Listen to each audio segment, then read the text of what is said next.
The United States on Sunday strongly condemned the attack on the private residence of Necharvan Barzani, president of the Kurdistan region of Iraq, amid rising tensions in the region. The incident, which took place in Dohuk, has drawn sharp reactions from multiple sides.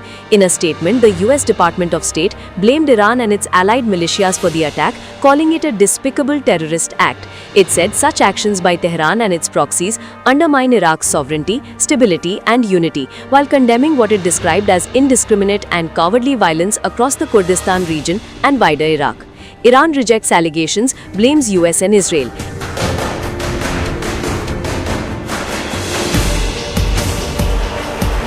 Iran, however, denied involvement and accused the US and Israel of orchestrating the attack. The Islamic Revolutionary Guard Corps (IRGC) denounced the drone strike as an assassination attempt targeting Barzani and labeled it a clear act of terrorism, according to reports. The IRGC stated that the incident fits a pattern of what it described as cowardly assassinations of Iranian officials by the US and Israel. It further alleged that such actions are aimed at disrupting peace, stability, and regional cooperation involving the Kurdistan region and neighboring countries.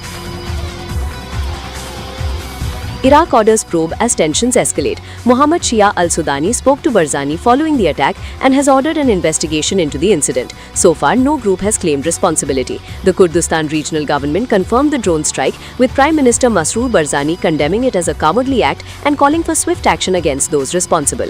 The attack comes amid a surge in hostilities involving Iran-aligned groups and Kurdish forces, as the ongoing US-Israel conflict with Iran increasingly spills into neighboring Iraq, raising concerns over broader regional instability.